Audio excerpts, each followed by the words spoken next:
Hello সবাইকে, কেমন আছো সবাই? আশা করি ভালো আছো। তো আজকে তোমাদের সাথে ফার্স্ট টাইম আমি শেয়ার করে নেব আমার ডেলি রুটিন।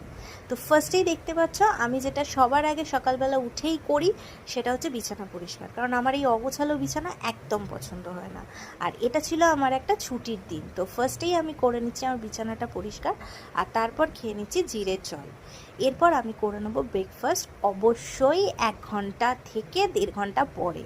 ব্রেকফাস্ট করার পর আমি একটু রান্নাবান্না করার জন্য সবজি টবজি কেটে নিলাম, আর তারপর এসে বসে পড়েছি আমার কাজ করতে, মানে আমার পছন্দের কাজ করতে।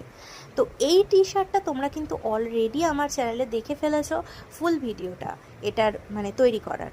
তো এই টি শার্টটা সেই দিন আমি করতে বসেছিলাম, মানে তার আগের দিন করে নিয়েছিলাম লেআউটটা, আর আজকে করব কমপ্লিট। তো এটা আমি করে নিচ্ছি ফেব্রিক কালার দিয়ে। ও হ্যাঁ, তোমরা অবশ্যই আমার কাছে কিছু প্রশ্ন করেছিলে যেটার উত্তর আমি দেব। তোমরা আমাকে জিজ্ঞেস করেছিলে যে এই গেঞ্জিটা কী ধরনের গেঞ্জি, আর কী ধরনের কালার, আর কী ধরনের তুলি আমি ইউজ করি।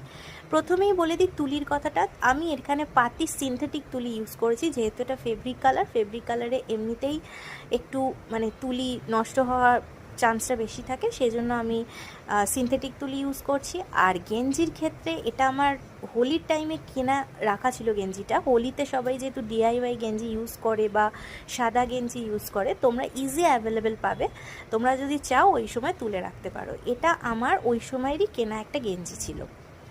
আর কালারের কথা বলতে গেলে এই যে কালারটা আমি ইউজ করছি এটা হচ্ছে ফেভিক্রিলের ফেব্রিক কালার, আর কিচ্ছু আহামরি নয়, ফেভিক্রিলের ফেব্রিক কালার। তোমরা যদি একটু নিজে নিজে কেচে নিতে পারো হাতে এই টি শার্টগুলো, তাহলে এই কালার অনেক দিন থাকে। আর এখন আমি খেয়ে নিচ্ছি একটু বাতাবি লেবু, আর তারপর করে নিচ্ছি লাঞ্চ।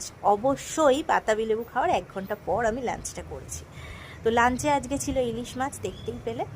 আর এখন আমি চলে এসেছি আমার বাড়ি, আর এই যে আমার বাচ্চা কাচ্চা, এদের সাথে একটু টাইম কাটিয়ে নিচ্ছি। আর যেহেতু এটা ছিল পুজোর আগে একটা দিন, আমার মায়ের ঠাকুরের আসনে কিছু ঠাকুর রয়েছে যেগুলো মেটালের এবং স্টোন ডাস্টের, তো সেইগুলো আমি একটু পরিষ্কার করে সুন্দর করে সাজিয়ে নিয়েছি আমার বাড়ির ঠাকুরের আসন। এই হচ্ছে আমার বাড়ির কাজ টাজ মিটিয়ে নিয়ে এবার আমি চলে যাচ্ছি আবার শ্বশুরবাড়ি আমার। আর বসে পড়েছি আবারও এই জামাটা কমপ্লিট করতে, কারণ এর কিছুদিন পরেই ছিল মহালয়া, আর আমি মহালয়াতেই এই ড্রেসটা পরেছিলাম। তো এই দেখো, আমি কিছু লাইন লাস্ট বাকি ছিল সেটা দিয়ে কমপ্লিট করে ফেললাম আমার এই টি শার্টটা। কেমন হয়েছে অবশ্যই সবাই একটু জানিও, আর আজকের মতো টাটা।